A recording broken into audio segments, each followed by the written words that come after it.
Hello, everybody, and welcome into Corner Booth Sports. My name's John Ziglul of WCKG and Sports Talk Chicago. With me, my man, as always, Daniel Karp. He goes to the University of Chicago. This is episode 5. Daniel, how are you? Great to be here. It is great to be here. I'm doing well. The NFL season is right around the corner, and I have been waiting all season, all year that is, to see how the NFL unfolds in this COVID-like climate. So I'm excited to talk about it today. How are you doing, John? I'm doing great, and I agree. This kind of snuck up on me a bit. When you get those notifications for fantasy football and you say, hey, your draft is coming up tomorrow and the season starts in a week, you kind of panic a bit. I started to panic when I got that notification. I'm like, oh, wait, season's in a week. We got to talk about this on this show. And that's what we're going to do today. We're going to go through each division. We'll talk about some front runners for the playoffs. And we'll also, of course, knowing our biases, talk a lot about the Jets and a lot about the Bears from my side. So we will start in the AFC East, and we will start, Daniel, with your Jets and how that division will shake out, too, without Tom Brady. What do you think? Well, as sad as it is, the Jets are going to do nothing again. As they always do, they're going to do nothing. I have the Patriots winning the division. I think Cam Newton will have a sort of a renaissance campaign with Belichick. And I think that the Bills are also a solid team as they made the playoffs last year. So I think that those two teams are going to be at the head of the division with the Patriots winning it. And I think that means that the Jets are going to be third or fourth. That depends on how much Darnold progresses. I mean, he's not had too much to work with from an offensive standpoint. And it's a ticking time bomb to see how long the Jets keep him around before they ship him off somewhere else. Yeah, what's the narrative there? Do you believe that Darnold is really the guy yourself? Because everyone seems to say, oh, he's great mechanically. He's a really good player. He just has nothing. He's been in the league for a long time now. Do you still think he's the guy, or are you sold on what he can do? This is the worst part about the Jets organization. You never know because they set so many players up to fail. I mean, you think about his path in the NFL. He's had 2 NFL coaches in 2 seasons. He's had no offensive line. His weapons have been severely depleted. Right. And you see great spurts here and there, but then you often see the mistaken interceptions that plague quarterbacks throughout the league. So I don't know. I do feel like he has a lot of talent, and with the right team, he could lead the team to the playoffs. But it's definitely not this year. And they might be in the cellars for too long for him to actually develop. See, I don't even believe in him, but that's me from a Chicago perspective. That's fair. I will say from the division, I think the Bills are going to win it, and I think New England will come in second. I feel like New England might be a 500 team, maybe go 9-7, 8-8. I do feel the Bills, and this is not an endorsement of Josh Allen by any stretch of the imagination, but the team itself, I just feel like is a bit more well-built overall. Great defense, decent running game. Singletary last year, I thought, really impressed in his rookie season. A good two-way back. He can pass, or rather, he can catch and run. So I like the Bills as the number 1. I'll take New England 2. I'll stick with Jets 3 and probably Miami 4, just because with Miami, we don't know what Tua is going to do. We don't know if he's going to start game 1. We don't know how healthy he truly is. Maybe if he does start every game, they could go 7-9, 8-8, and it could be a different story near the bottom of that division. But if he doesn't play, that team is definitely staying in the South. Yeah. My biggest concern with the Bills, and I think that they have a great team, is the fact that Josh Allen does not have great throwing metrics. He runs a lot. That makes up a lot of their offense. And it's only a matter of time before teams figure out how to stop that. So that's why I just don't have them winning the division this year. I think that Belichick will figure out a way to stop that for 2 games. And I think that the Patriots are going to end up beating out the Bills. Everybody loves Josh Allen. I mean, the guy threw for an under 60% completion percentage, which is unacceptable if you're an NFL quarterback. That was last year. 20 touchdowns, 9 picks, 85 passer rating. To me, statistically, he's Mitch Trubisky who could run. Exactly. Statistically. And it seems like no one wants to acknowledge that. No one wants to point it out because the Bills did well last year. You could say the same in 2018 here in Chicago. when the Bears were a Super Bowl contender with Trubisky. Granted, he had a better year, had a 95 passer rating, but we all know that was the defense in the run game that got them to that point. And I feel like in Buffalo, the situation is very similar, if not the same. Yeah, I mean, it reminds me of Mark Sanchez. That's what these teams feel like. The Mitch Trubisky, the Josh Allen, they're all the same. They're just good enough to get by with a great team. And if you put in a great quarterback, you would have a contending team for the Super Bowl. Let's go to the AFC North. Baltimore, Pittsburgh, Cleveland, and Cincinnati. That is an intriguing division. We see Cleveland, of course, could be on the up and up. Cincinnati has Joe Burrow. The Ravens are the incumbent, and the Steelers are getting Big Ben back. What say you on that division, Daniel? I don't know if there's any way that I can go off of the Ravens. I mean, I think the Ravens are going to be winning the division. I am very intrigued. I think it's going to be a big story this season, seeing how Joe Burrow plays. I'm really excited to see him take the next step. I don't know how well he will do with an abbreviated training camp, obviously his first step. And I'm interested to see how Big Ben comes back from his surgery. I think that the Steelers always seem to contend to some extent. So I think that they'll be in the mix maybe for a wild card spot. And the Bills, not the Bills, the Browns are what they are. You've got a lot of talented pieces, but they're just like the Jets. They will let down everyone, and they're not going to do anything. So the Ravens, for me, are going to win the division. I think that Cincy will finish fourth, the Browns will finish third, and the Steelers will finish second, possibly on the bubble for a wild card. I concur. I think the Ravens will be number one. I'm not as high on the Steelers because Big Ben is old. A lot of people forget about this. He's been around a long time. He's coming off of elbow surgery. He's a quarterback. We don't really know what to expect from that. We also don't know how his play and how he himself mentally will be affected by that injury and then him coming back knowing he's very old and he's been in the league a while. So I'm a bit skeptical. I'm not 100% sold on the Steelers. I like Cleveland. I think they can be a 500 team, and I think they can contend for a wild card spot. I'm not saying they're going to win the division, but they can contend for a spot. And as for Cincinnati, I expect that to be another dumpster fire. I don't care who the quarterback is. If you have no weapons around you, you can't succeed. And personally, I don't know if Burrow's success is even going to translate to the NFL. That's another completely separate question from how they plan on doing this year. So when you put all of those question marks together, I think Cincinnati stays near the bottom. Yeah, I have to ask you, what makes you think that the Browns are going to do anything this year? Because they have a lot of talented pieces, and they have the past few years, but they never do anything. They never win. Why now? Why this year? This is a prove-it year for Baker Mayfield, in my opinion. His rookie year, he did okay, but it was limited time. He came in for Tyrod Taylor, had a coaching change. Last year was an extreme step down. Now they have another new coach who apparently they're clicking very well in training camp, according to reports. This is the third coach, right? That is the third coach. So that could be an issue, yes, but I'm confident that this year is the year they put something together. Again, I'm not saying 15-1, 14-2. I'm not saying Super Bowl. I'm not even saying divisional round of the playoffs. I'm saying possibly 9-7, possibly a wild card. I can see it happening. They went 6-10 last year. In the last game of the season, they really didn't try. They could have gone 7-9 realistically. And that was with that entire situation with Kitchens and all of the dysfunction. Imagine if they just had a level-headed head coach who can maybe get them to an 8-8 or 9-7 record.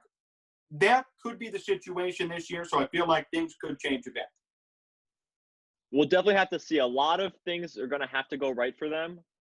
But I guess a potentially depleted division, if everyone places poorly behind them, as we think that they might with Cincy and potentially the Steelers, then, the Browns might have a chance just because of the weaker division and the weaker AFC in general. But moving on from that, let's go on to the AFC South. What do you got there? It's a tough pick because you almost want to believe the narrative that Ryan Tannehill is good and that he'll do what he did last year with Tennessee. I don't see it happening. That was a lightning in the bottle type scenario. They rode the wave. They beat New England. It was a big deal. Now he's gotten paid. How will he do with hundreds of millions of dollars behind his back versus last year fighting just to be on a team? So I think that's going to be a big concern for anyone who's rooting for the Titans this year. And by the way, before you get to the other ones, Tannehill in his career has been a 500 quarterback. Correct. Last year was only a 10-game sample size. For anyone to think that he's going to be fabulous is absurd. There's no way that he's going to replicate what he did last year. And I'm a fan of the person. I am a fan of the person. I think he's a good guy. I think he does a lot of good things off the field. I just don't think come in games, knowing he just got paid, knowing the Titans where they stand as a franchise, I don't think they're going to replicate what they did last year. I think the Texans, rather, are going to win this division again, mostly because there's really no competition to Deshaun Watson as a quarterback. They lost DeAndre Hopkins, but they got Cooks. They still have a decent enough running game to get by. They will win probably another 10-6 or 9-7 record even and take the division. Indianapolis has too many questions down there, and Phillip Rivers is now a cult. I don't know how that's going to go. He's 39 years old, and he's switching organizations near the end of his career. I don't expect anything good to happen from that. And then, of course, you have Gardner Minshew and the Jacksonville Jaguars, once again, stewing near the bottom of the division. So that's the way I see it. What about you? Yeah, I've got the Texans as well. Last year, I had Deshaun Watson on my fantasy team, and he performed day in, day out. No matter how much they were down, he always seemed to make the game close. And, yeah, they're going to run away with the division. The Colts are an interesting one to me. I'm not going to write them off as fast as you did. I know I always reference things that remind me of the Jets, but sure, him switching near the twilight of his career reminds me of when Brett Favre came to the Jets for one season. He could be rejuvenated. I'm not saying that they're going to make the playoffs, but a change of scenery could be something really good for Phil Rivers, and he could lead a team that has some potential, especially with the Jacksonville Jaguars probably taking a step back and the Titans also taking a step back. There could be some room, just like with the Browns, for Phil Rivers and the Colts to navigate their way into a 9-7 or 8-8 record. I don't think it's out of the question. I could see it happening. And if the Titans take a step back like we think, maybe they'll finish in second place in the division because it's just so weak. I don't know if they're going to make the playoffs, though, but we're going to have to see. Let's go to the AFC West. This one's a bit interesting. Kansas City, of course, seems to be the clear front runner. But behind them is where it gets interesting because you've got a couple of teams. You've got the Chargers, who should be resurging this year. You've got Denver, you've got Oakland as well, and they've made some pushes, or rather Las Vegas now, sorry. Las Vegas is in there as well. So where do you stand on that division? Oh, it's the Chiefs. I mean, I don't think that there's any question. I think that I need to see more from Drew Lock if I'm really going to believe that the Broncos are a team to watch. I don't believe in Derek Carr. I think that he's always looked shiny.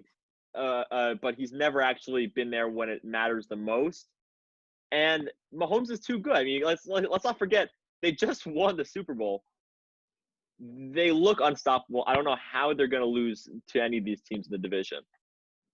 I like Kansas City up there, but I think Denver could contend again for a wild card spot. They went 7-9 last year. If Drew Lock did what he did last year in limited time, and he could expand that out to a full season, there's no doubt in my mind they'll be a 9-7, 10-16. I think it's possible. But as for Vegas, they have too many question marks. Granted, last year was a step in the right direction. It did prove that the rebuild by Gruden was working, but they may need a new quarterback. I don't think Carr's the answer. They have Mariota, but that isn't an answer either. Yeah. And then you've got the Chargers down there. The problem with the Chargers is the quarterback position. Personally, as many of you may know, Tyrod Taylor is my favorite quarterback in football. But that doesn't mean he's the best quarterback or he's the guy for the job in LA. And on top of it, you're sharing a stadium with the Rams for the first time. And as we all know, no one cares about the Chargers in Los Angeles. They're actually technically always on the road. No one shows up to their specific games. So when you have that as a player in your mind, that also really hurts you.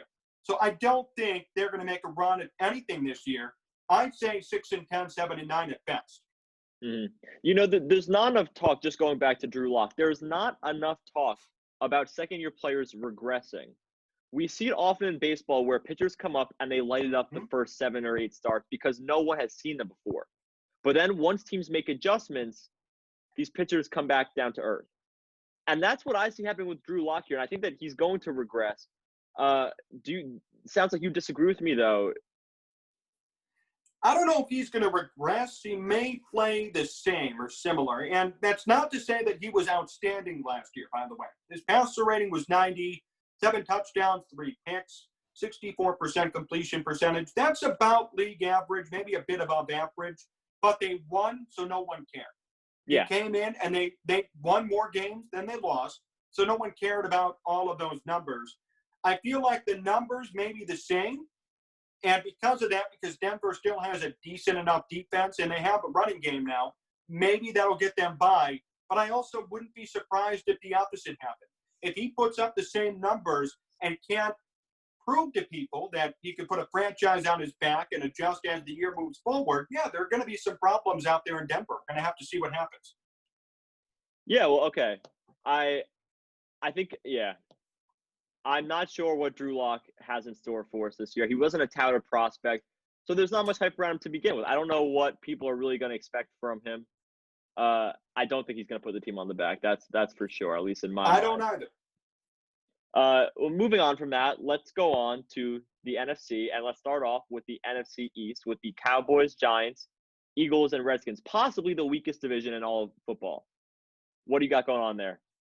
I was just going to say this is the weakest division in football. Nothing here screams to me Super Bowl champion. Nothing here screams to me division champion. I don't think any of these teams actually want to win their own division. No, If nothing. I had to It's guess- exciting here. If I had to guess right now, I'd say Philadelphia will win it. Probably again going 9-7 or 10-6, only because I believe personally that Carson Wentz is a better quarterback than Dak Prescott. I think Wentz is a bit better. And the critics will say, oh, he's never there when they need him. Well, you know what? This year will be different. And when he is on the field, he does play well. And, I don't get this. Last year, he actually did have a decent year. Did not throw too many interceptions. Did well for his team. Passer rating was way down, though, and everybody said he was horrible. I don't get that narrative. I think he's good. I think he's one of the better quarterbacks in football, a top 15 quarterback, no doubt. Cowboys will finish in second, but I believe they will get a wild card spot. They've locked up Zeke.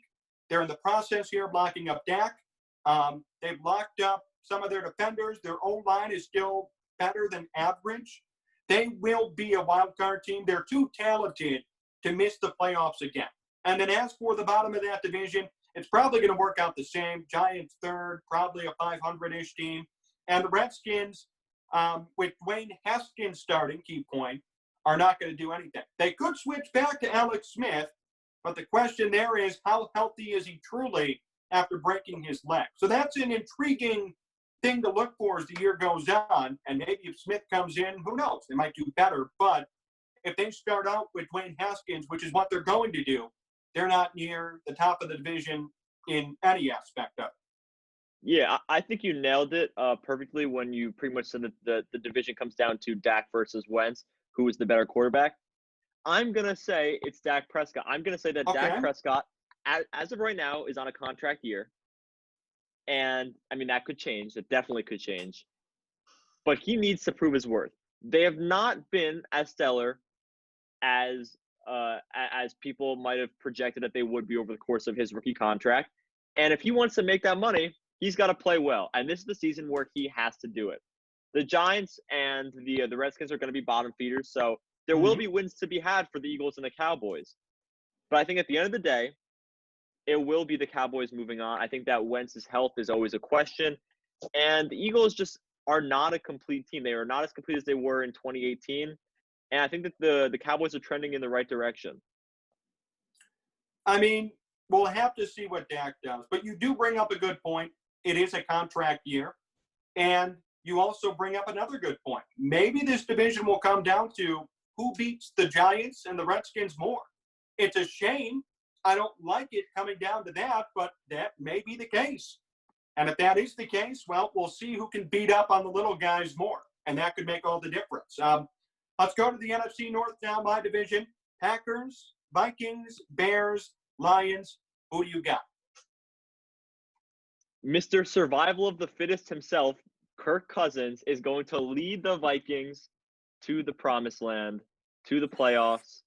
It will not be Trubisky and the Bears. It will not be Matt Stafford, who's way past his prime. And it will certainly not be Aaron Rodgers, who cannot actually win when it matters the most. It will be Kirk Cousins, a team that made the playoffs last year and is actually quite competitive all the time. They're never really out of games. And this is a division that, as much as we don't want to believe it's weak, I think it's pretty weak. Why do you say that? Aaron Rodgers and Stafford are aging quarterbacks. We still think of them as great quarterbacks, top 15 quarterbacks. Maybe statistically they are. But when it comes down to it, they're going to throw interceptions. They're going to make mistakes much more than they used to. And it's not like the Bears are any good either, so we can leave them aside. I know you might have something to say about that. But this division feels old to me. It doesn't feel like a young division with a lot of young teams with talent. It's a good point, but historically speaking, this has never been a young man's division. I mean, if you look back on history, really, the Bears have never drafted a good quarterback. They've always had stopgap guys, Jim McMahon, Tom Zach, Harbaugh, Rex Grossman, Kyle Orton. We could go back to those days, Jay Cutler. And Aaron Rodgers was young at one point. But if you think about the last 20 years of this division, you think of two quarterbacks, Favre and Rodgers for the Packers. The Lions, it's been Matt Stafford. So, yeah, I mean, I agree with that point. It's a good point. I'm going to say the Vikings will win the division because last year the Packers, despite going 13-3, were a bit of an enigma. Aaron Rodgers had one of his worst seasons in recent memory, but they won games. Matt LaFleur is supposed to be this offensive guru, but Rodgers did worse, plain and simple. That's an issue. I think the Vikings will do it. Kirk Cousins proved to everybody last year that he can win a big game once in a while. He beat the Saints in what I would say is probably the biggest upset of the year last year overall when we talk about playoffs. And I think the Bears will contend for a wild card spot. That is contingent, though, on getting this starting quarterback position figured out and fast. We still don't know to this day, and I've talked about this a lot on my show. My suspicion is that Trubisky will start game one, whether he's better or not. Because if you're a GM, if you're a head coach, you can't turn around and say, we have to give up on him, we're done. Because in the end, you have to take responsibility then for drafting him. So they're not going to give up on him yet. He will start game one. If he struggles and Foles comes in, then it's all up for grabs, and I don't know what this team is going to do. It'll probably be a 500 team. If Trubisky can replicate 2018 and post good numbers, I'm not asking him to be a Tom Brady, not asking him to be Deshaun Watson, Pat Mahomes, but if he could go for a 95 passer rating, if he could throw for 3,800 yards and get the job done, this team will be back in the thick of it. If not, if that doesn't happen, there's going to be an issue. This is the one team, I think, in the NFL that could finish fourth or could finish first. Yep. Even though I don't think they're going to finish first, their defense is really good. Let's not forget that. Hicks and Khalil Mack at the front, they've got a stellar defense. And all Mitch has to do is just keep them in games, and the defense will win them for them. So the Bears, you could see them finishing one. You could see them finishing four. And I think that a lot of that will have to do with Mitch playing well. And if he doesn't play well, how well Nick Foles plays. Exactly. We're going to have to see. Foles, as we all know, is known to do better when he comes in relief. But will that trend continue this year in a brand new environment in Chicago? I mean, Chicago is much different than Philadelphia. It's a hell of a lot different than Jacksonville. How will he perform in the weather? How will he perform under pressure? Knowing that the Bears were supposed to be something this year, they were supposed to be something last year. So could that pressure get to him? He's not a franchise quarterback either. He's not the type of guy who could put a franchise on his back and lead them to a Super Bowl. So we're going to have to see how that all plays out. He can't lead them to the Super Bowl? Here's why he can't. Because the year they won and he got the MVP, who laid the groundwork for him? Carson Wentz. No, I know. I know Carson Wentz That's my point. That's my point. Carson That's Wentz led them to the playoffs. Right. But when the chips are down, Nick Foles is a big game quarterback.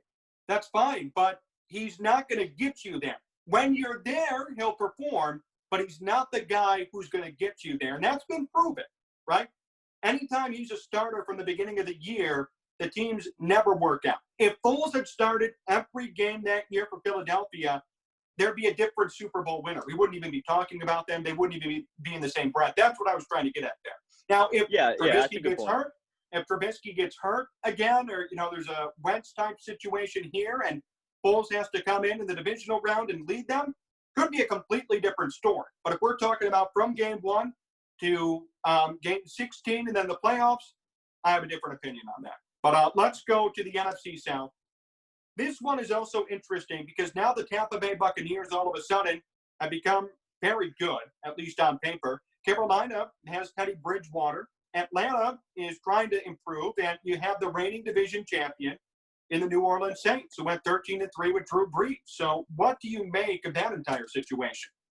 This will be the most interesting division in football, I think. As I was going through it, I felt like every team had a chance to some extent. I was asking you before whether or not 3 teams from a division could make the playoffs with 2 wild cards. And if there was ever a team division that could do it, it's probably going to be this one. Because you've got, like you said, the defending division champs, the Saints, who played very well last year and just came up short against the Vikings. Right. The Panthers have Teddy Bridgewater, who you can say is an unproven commodity, but he's been very good in limited action since he returned a few years ago from his injury. And the Buccaneers have, obviously, the GOAT, Tom Brady. And let's not forget Matt Ryan, who's only a few years removed from an MVP campaign. With all that being said, I think I like the Saints again. They do have a complete team. I think last year they showed that even without Drew Brees, they do have a complete team. So I have them winning the division. And as much as it pains me to say it, I think the Buccaneers are going to make the playoffs maybe with a 9-7 or 10-6 record. They've got a stacked wide receiver core. Let's not forget about Mike Evans and Chris Godwin. Mm-hmm. And now you pair them with Tom Brady. It's a recipe for success. And I think that they're going to have some. And it'll be very sad, but the Panthers are going to possibly finish 9-7 and not make the playoffs. And I think Bridgewater's going to have a great year. I love Bridgewater. I think he's going to be a great quarterback for them this year. But it's not going to be enough in the stacked division. Yeah, I agree with everything you just said. And remember now, too, this happened yesterday. Now the Buccaneers have Leonard Fournette. So that makes them even more dangerous because the biggest knock on them throughout all these years has been the running game. They had Doug Martin, who did well for 2 years. Then he got in trouble off the field. Hasn't been the same. They've had Harrison Barber. They've had so many random names that have gone through that system and have done well in some phases, but they haven't been the answer. They haven't had a franchise running back in a very long time. Now they do. They have Leonard Fournette. So he's going to be there now with Tom Brady. They have Godwin. Their defense is better, and Bruce Arians is the coach. It's going to get better. I like them in the number 2 spot. I do agree, though. The Saints are the incumbent, and until another team proves us wrong, they're going to be at the top of that division. They're just too stacked. Great offense. Kamara is in a bit of trouble. That could be their issue, though. If Kamara doesn't come back, if there's a contract dispute, there have been talks about trading him. So that could change if they get rid of him or what happens. Don't forget, they do have Latavius Murray, who filled in quite nicely for Alvin Kamara last year. I had Kamara again on my fantasy team, and I had to pick up Murray on a number of occasions to fill in the role. And he did have a good season as a backup. No, he's been around for a while. He cemented his status as a good running back, I would argue, in Minnesota when he came in for Dalvin Cook when he tore his ACL rookie year. But he is good, so maybe it won't be that much of an issue. But Murray is not the talent that Kamara is. Kamara is essentially a WR2 and an RB1 put together, and you've got all of that going for you. So we'll see what happens with him, and that could make a slight difference. And as for Carolina, I like the Bridgewater signing. I think that fits in very well, knowing the history of that franchise, knowing how they run their offense. They have McCaffrey, who spearheaded it. Now they actually have a competent quarterback who is an injury prone and can't throw a football more than 10 yards, that's going to be very good for them. And as for the Falcons, I mean, Dan Quinn's a great coach. I don't see them Yeah. just turning over again and doing worse. They're going to be at least a 500 team. So, yeah, that's going to be a very interesting division to watch. We'll have to see what happens. Yeah, I can't wait to watch these games. The Sunday Yeah. night football game whenever it is, the Saints versus the Falcons is going to be a great game. I always love watching those two teams compete. Moving on from them, we got the last division rounding it out. What do you got there? Man, it's such a toss-up. It really is. I think this is also a very intriguing division. Kyler Murray is in year 2. And in my opinion, going 5-10-1 on that team in your rookie year is an accomplishment in and of itself. You've got the Rams, who I think are still on the downturn. They may go 8-8 or 9-7. They lost Todd Gurley. He's on Atlanta now. Go figure. And Jared Goff, I mean, horrible quarterback. I don't really care what anybody says. He's a horrible quarterback. They should never Then pay you him. got, yeah, I agree. Then you got Seattle and you got the 49ers up top. Now, Seattle, to their credit, they've reinvented themselves a bit. They're not the Super Bowl winning team, but they're still winning football games because they rely more on Russell Wilson. They have a rah-rah type coach in Pete Carroll. They have a decent enough defense. Their running game needs work a bit, but Carson will get the job done, in my opinion. So you've got them who will be a wild card team again. They're not going to win this division. Did you say Carson Wentz? I said Chris Carson. And then we've got the 49ers, I think, winning this division. I'm never going to be sold on Jimmy Garoppolo.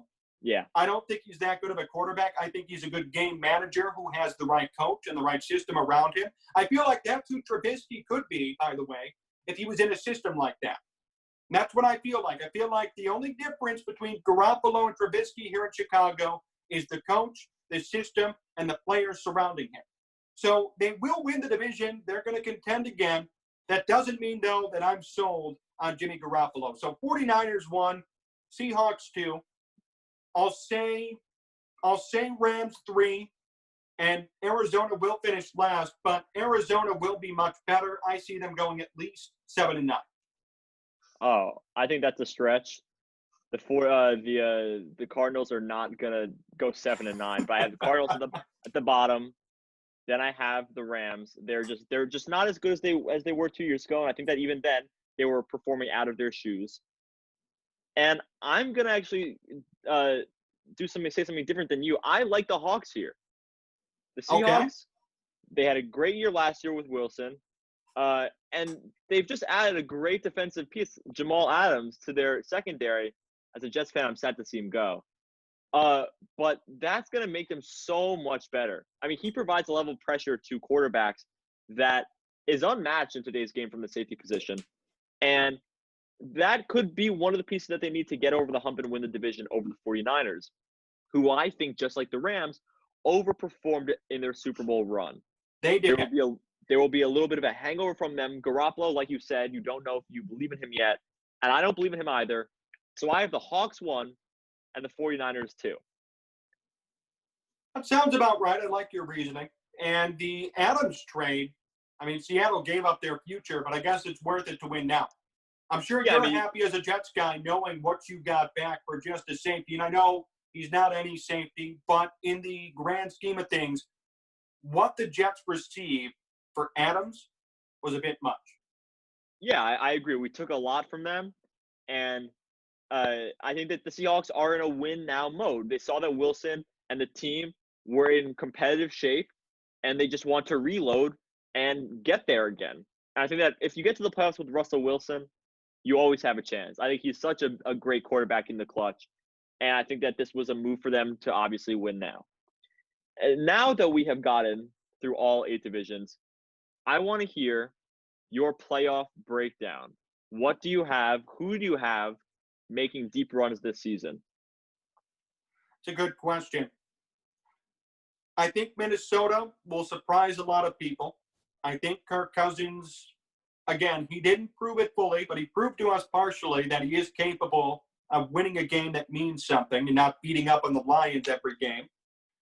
I like Seattle, once they get in, whether wild card or not, because once they get to the playoffs, they have so much experience. Russell Wilson's a Super Bowl winner. Pete Carroll is a Super Bowl winner. I think they're going to get things done in the NFC.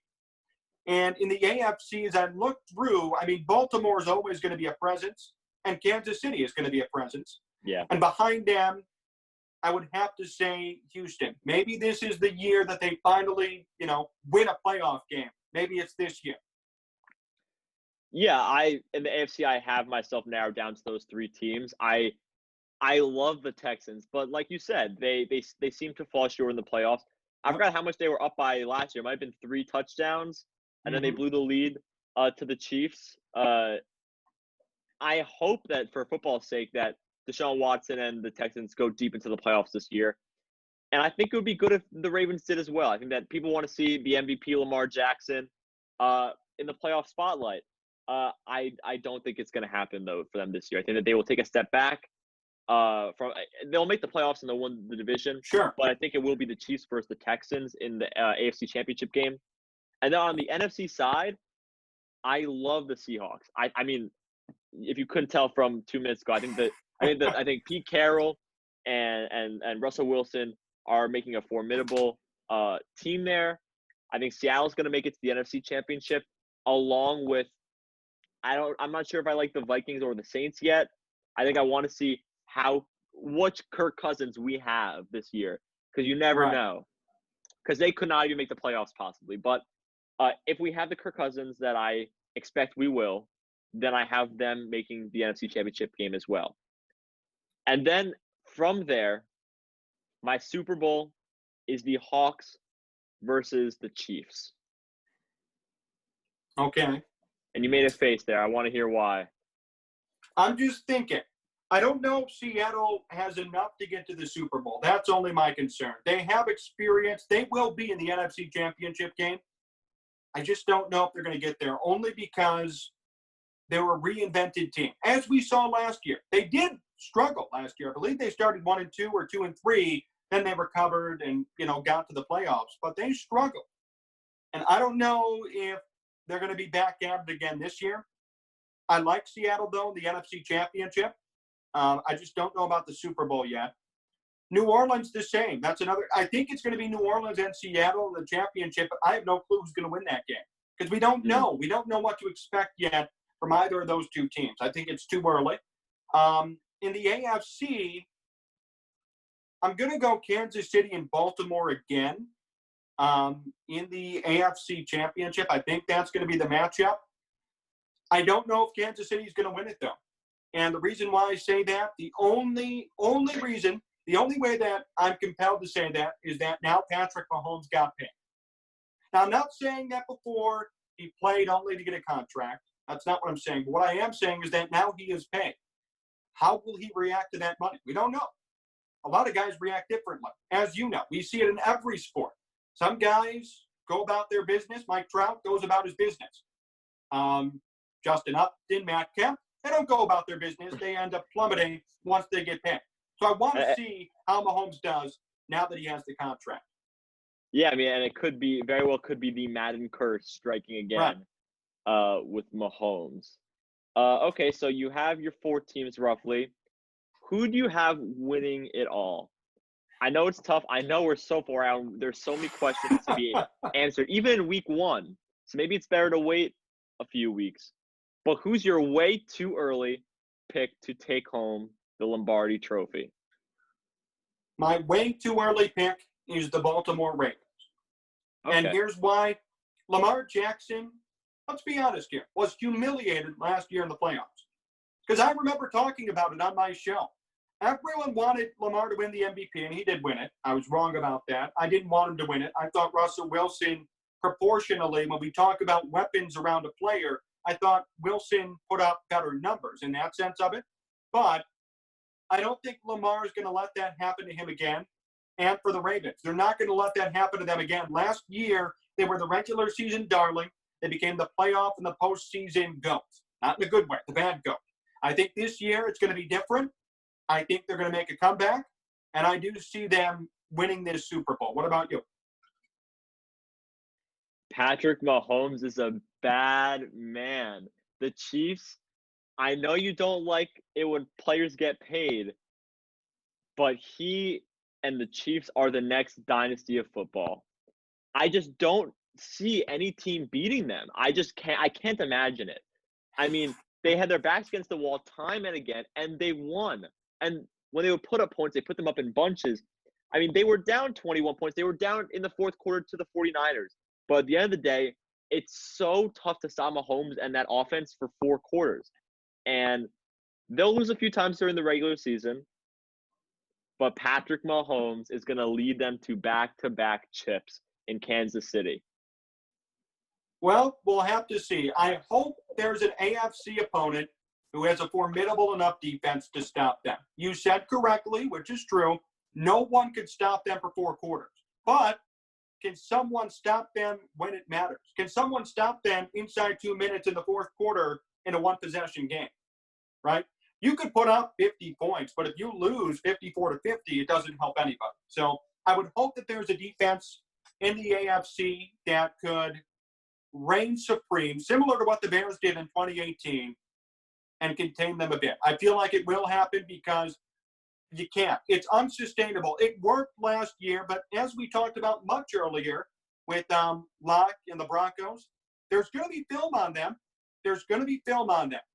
Andy Reid is an offensive guru, but will it persist in a brand new year, in a pandemic year? I don't know. Well, here's the one difference between Mahomes and Drew Lock is that Mahomes did it for 2 years in a row because he won the MVP first, and then he came back and did it again and actually won the Super Bowl. So there is enough film on them. He's probably the best quarterback and the best player in the NFL right now. He is. That's not a wrong statement in any sense of the word, but I'm just a tad skeptical so far, only because it's hard to do that 2 years in a row. Dynasties in general are super hard in any sport, but in the NFL especially. The Patriots are really the one exception. So we're going to have to see if Kansas City or any other team can get to the Patriots level. I don't see that happening just yet, but we'll have to wait and see. But anyways, we appreciate all of you tuning in for today's show, Corner Booth Sports. This was a really fun NFL preview. We're going to come back at you again next week with a great episode. Daniel, thank you for joining me. Always a pleasure. And, hey, we'll talk to you next week, maybe when you're now in Chicago. Yeah, I mean, it's definitely a possibility. Thank you guys for watching. Remember, find us on Apple Podcasts, Spotify. We're all up there right now. Search up Corner Booth Sports. Search up our names. You can find us on Twitter, Instagram, Facebook, wherever you'd like. Search up our names and you'll find us. Thank you for watching, and we'll see you next week.